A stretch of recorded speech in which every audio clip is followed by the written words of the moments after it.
पिछले कुछ दिनों में चंद हेडलाइंस मेरी नज़र से गुजरी और मैंने सोचा कि इसके बारे में आप सबसे भी बात करूं कि हेडलाइंस के ज़रिए हकीकत कैसे बनाई जाती है। जब हम खबरें पढ़ते हैं तो हमें लगता है कि हम तो सिर्फ फैक्ट्स पढ़ रहे हैं, लेकिन दर हकीकत हम लोग अल्फाज का चुनाव पढ़ रहे होते हैं। ये अल्फाज का चुनाव ये बताता है कि कौन से अल्फाज इस्तेमाल किए गए हैं, किस पर इल्ज़ाम लगाया गया है, किसको इंसान के तौर पर दिखाया गया है और किसके वायलेंस को जस्टिफाई किया गया है। क्योंकि ज़बान कभी भी गैर जानिबदार नहीं होती और ये सबसे ज़्यादा वाज़ेह उस वक्त होता है जब वेस्टर्न मीडिया कुछ ममालिक जैसे कि रशिया, ईरान, चाइना, इसराइल और अमेरिका के बारे में लिखता है। ये बहस हुकूमतों का दिफा या मुखालिफत नहीं है, ये इस बात का तज्जिया है कि मीडिया की ज़बान हमारी अखलाकी सोच को कैसे बनाती है। हेडलाइन सिर्फ इंफॉर्मेशन नहीं देती, वो ये बताती है कि खतरा कौन है, अक्लमंद कौन है, हमदर्दी का हकदार कौन है और कौन काबिल कबूल इंसानियत के दायरे से बाहर है। और अक्सर ये सब कुछ बहुत छोटे ग्रामर के सिलेक्शन से होता है। जब वेस्टर्न मीडिया के मुखालिफ ममालिक का जिक्र होता है तो जबान अक्सर सीधी होती है। रशिया ने शहर पर बमबारी की, ईरान ने हमला किया, चीन ने मुजाहिरीन को कुचल दिया। यहाँ कौन क्या कर रहा है वाज़ेह होता है, जिम्मेदारी दिखाई देती है। लेकिन जब वेस्टर्न एलाइज की बात आती है तो अक्सर ये अंदाज बदल जाता है। गजा में धमाके से शहरी हलाक, अस्पताल पर हमले के बाद जानी नुकसान, झड़पों के दौरान अमवात।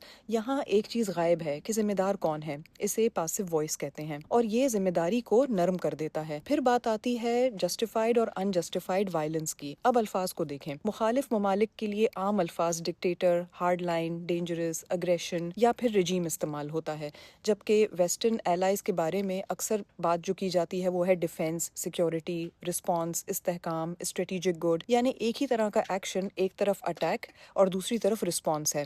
जबान खुद इखलाकी फैसला कर देती है। एक और अहम पॉइंट है एतमाद का अनजस्टिफाइड यूज। मिसाल के तौर पर according to US intelligence officials, Israeli authorities से, लेकिन दूसरी जानिब Iran claims, Russia alleges, China इंसिस्ट्स।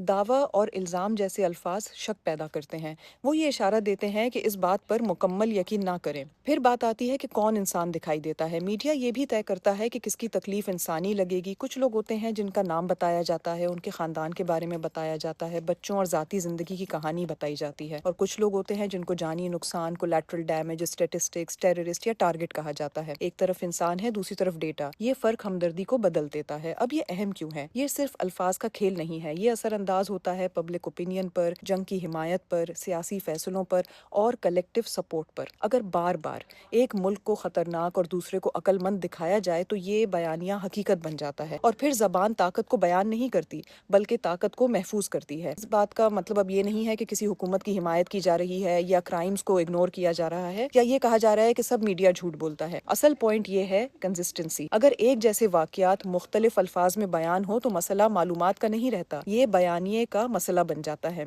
बायस कभी सिर्फ ग्रामर होता है या खामोशी या एक लफ्ज का इंतखाब, जैसे कि दावा, जवाबी कार्रवाई, दहशतगर्द या फिर टेररिस्ट, सिक्योरिटी। क्योंकि अल्फाज सिर्फ हकीकत बयान नहीं करते, वो हकीकत को तरतीब देते हैं। और जो तरीका हम ममालिक के बारे में बोलने के लिए इस्तेमाल करते हैं वही तय करता है कि हम लोगों को कैसे देखते हैं। तो अगली बार जब आप कोई हेडलाइन पढ़ें तो खुद से पूछें किसका नाम लिया गया है, किसको छुपाया गया है और किसकी इंसानियत को खामोशी से मिटा दिया गया है।